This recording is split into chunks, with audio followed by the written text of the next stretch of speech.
What's up? Real life Reddit here, back with another tale pulled straight from the depths of the Reddit vault. If you are new here, make sure to like the video, hit the subscribe button, and click on the bell before we get started. Alright, now that's done. Let's get straight into it. What dark secret are you hiding from everyone? Story 1. I witnessed my fiancé's unalived last year. I moved states afterwards and started a new life.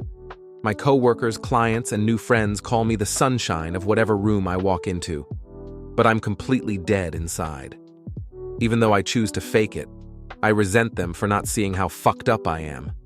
Damn, I can't imagine being in your situation. I know you feel fucked up, but I hope you realize you're important too. Story 2. Last Christmas, I leaned my sister, and I don't have the same father, and are technically half-sisters. My sister's biological father tried to start a relationship with my mom that resulted in a pregnancy and ultimately didn't work out. That biological father is dead now, but I didn't probe any further about his identity or how he died in case it was something traumatic for my mom to remember. So she raised my sister as a single mother at my grandma's house in the 80s. Then she met my father, and they started dating, and it worked out because they got married in the 90s, moved into a new house, and a short time after that, I was born. She told me never call my sister my half-sister, and just pretend all of this doesn't matter because she's my sister, and I'm keeping it that way. And if anyone asks about the 10-year age gap, I just tell them it's a long story. My sister is technically a half-sister as well, but the way we grew up, she is 100% my sister, and neither of us ever uses the word half when referring to the other. Story 3. A man broke into my home about 10 years ago. Well, kind of. He knocked, I answered the door, and he pushed his way in. He spoke about the 4 horsemen of the apocalypse and tried to extort me for protection, or he and his brothers of doom would come and kill me. He was huge. Ex-Navy, if he was to be believed. Drunk as hell, hand covered in blood holding a broken bottle. I was terrified. I told him to leave. He wouldn't. He was getting aggressive. I told him I would splatter his brains against the wall if he didn't. I didn't have a gun at the time. Anyway, he didn't leave. I went into my kitchen and grabbed a knife and sliced at him a few times. He staggered away, seemingly okay. I assumed he was all right, just wounded a bit. I never saw him again. A neighbor told me days later a man was found dead, some wounds on his arms. I can only guess he bled out, but I never got questioned somehow. There was a lot of blood in and around my house. I lived in a pretty seedy area, so I guess the cops just didn't care. The guy was apparently a repeat criminal. I killed a man, at least indirectly, and have never told anybody. You killed a man that illegally entered your home without authorization with a bloody hand around a weapon that was completely off his gourd and ultimatumed you with a consequence that he and his brothers would kill you unless you cooperated. He basically put you into a hostage situation, and you were 100% within your right to defend yourself, which you did. I truly hope you've carried no guilt with you all this time. Story 4. When I was younger, I lived with my grandmother. Not long after I turned 18, her health started to decline, that sort of decline that you know means she won't be around for much longer. Over the months, I did my best to take care of her, getting her to the hospital when she needed and other things. We had someone coming every day to help her with things I couldn't. Well, what my family doesn't know is that the night she passed, I was in the living room watching TV. My dog was in bed with my grandma, and I started to hear him whimper and bark. I knew what was happening. I knew that if I acted, I could potentially save her. I didn't want to watch her suffer anymore, though, to watch her live with so much pain and unable to do anything for herself anymore. So I made the choice to let her pass before making any calls. She lived 92 years, and the only regret I have is that she passed a month after I would have graduated if I hadn't been kicked out of school. She had been in good enough health at the time to go to my graduation. I still kick myself for how stupid I was back then. Edit. I didn't expect this much support. Thanks. I'm not too torn up about letting her pass. I knew it was for the best. She was such a great person. She didn't deserve to live in such a poor manner any longer than she already had. I don't regret what I did. I regret what I had done that got me kicked out of school. that I didn't try and make it to graduation for her.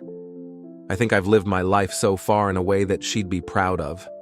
Not graduating before she passed is the only regret I really have in this life so far, and I'm 35 now, so I think I'm doing pretty good. Story 6. It's not my secret, but my mom's, and I'm not hiding it from everyone, just the person who it potentially matters to the most. When my mom was in high school in the 60s, she had a long-term, serious boyfriend named Jimmy. They were each other's first. They were together for years and were planning on getting married. He went away to college, my mom stayed behind, but they were still together. You know what happened next? He cheated and got the new girl pregnant. He comes home to break the news to my mom. Abortion was not legal at the time. He basically says that he wants to be with my mom, but he has no choice but to marry this other girl. My mom was devastated. Here's the secret. My mom was also pregnant by him, but hadn't told him yet. She decided she wasn't ever going to tell him. Jimmy went on to marry the other girl and never knew my mom was also pregnant. She told me that she later threw herself down a flight of stairs to cause a miscarriage. My mom actually reconnected with Jimmy during the early days of Facebook. She didn't have an account, but asked me to look for him using mine. He was still married to the same person. My mom was married to my dad. They wrote to each other for a while, using my account. Signed their messages saying, "I love you." My mom passed away a number of years ago. I think about this knowledge I have that Jimmy doesn't. This major life event thing that he doesn't even know happened. That could have changed the trajectory of many lives. I'm certainly not going to tell him. It's not my secret to tell. Edit. There seems to be a part of the story that I didn't make clear enough. My mom had a miscarriage and never had that baby. It was an intentional miscarriage by throwing herself down the stairs. Jimmy is not my father. Story 7. I had an IBS attack once and had to violently shit in a church grounds behind someone's car, used underwear to wipe too and left that there. Not proud. Story 8.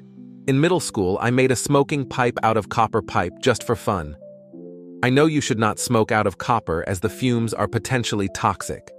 My stepdad took it from me and started using it. He smoked with it for years. I hated him for physically abusing me, so I never said anything. It's now 30 years later, and he was diagnosed with early-onset Alzheimer's and likely only has a few years to live. I hope he rots in heck. I don't know if it had any effect, but I like to think the copper pipe played a role in his sickness as karma for being an a-hole. Story 9.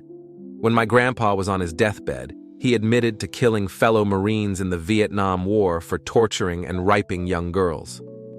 Most of our family doesn't know. Edit. Wow, didn't expect this to blow up LOL. Thank you for all the awards. My grandpa was a pretty cool guy, very calm and mellow, so my mom and I were shocked when he admitted this to us. He was a gunsmith his whole life and was very proud of being a Marine, but the guilt he carried from the war made him believe he was being punished in the end. He died a really painful and traumatic death that I would never wish on anybody.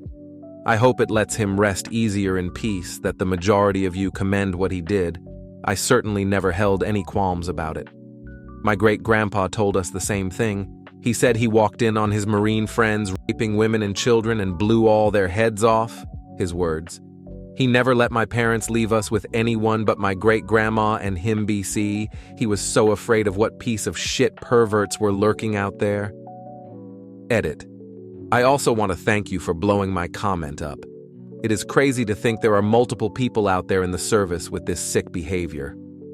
My great-grandfather was also an amazing man, and he became a pastor after he completed his time in the Marines. He also wanted forgiveness for killing those men for what they did, and he ended up passing from bone cancer. But nonetheless, he was an amazing person with a giant heart. Story 10. My uncle owned an old Camaro that collected dust in his garage. When I was around 10, my family and I were in town visiting, and I wrote the word fuck in the dust on the hood of the car. I used my thumb so that the letters were fatter than my normal index finger. A few hours later, my aunt-uncle asked us who did it, and I proved it wasn't me by showing how the person who did it had bigger fingers than me, taking that shit to my grave. Edit. This blew up. I'm 33 now, and the entire family definitely knows it was me. It's an inside joke now, where someone tries to get me to admit to it, and I never will. Story 11. I make up lies about what I do on the weekend. Usually I don't do much, and I'm very content with that. Others are always asking me what I'm doing, and I never had anything to tell them. I make up lies to get out of phone calls or plans, saying I'm out of town or with friends. I love just being left alone. Story 12. I have 2 children who I love with all my heart. My son is my oldest, and he is such a kind soul. A lot of people know that he from a past relationship. But my daughter, a lot of people think she is my partner's. But I was subject to assault 2 months before meeting my partner. So when people see us together and they do the math of our relationship and her age, they laugh and say, "Aw, so sweet. Only ones who know are our family. Secret has to go to the grave." I mean, how do you tell your only daughter she is an outcome of ripe? Story 13. That I'm a kissless virgin. Male, closing in on 40 years old, never been kissed, never went on a date, hate myself. It's not the lack of sex that makes me hate myself. It's the lack of anyone finding myself worthy of caring about. I've become scared of going out and meeting people. I know people see me as a weirdo, but other than to my shrink, I don't talk about it. Whatever aspect of life, I always feel I'm not good enough. Friends don't remain friends. Jobs are probably above my level. Any love interest I might have could never give a shit about me, and for any hobbies, I just don't have the talent. Or that is how I see it after way too many years of feeling and being alone. If you enjoyed this video, make sure to subscribe and check out the other videos on my channel. See you next time.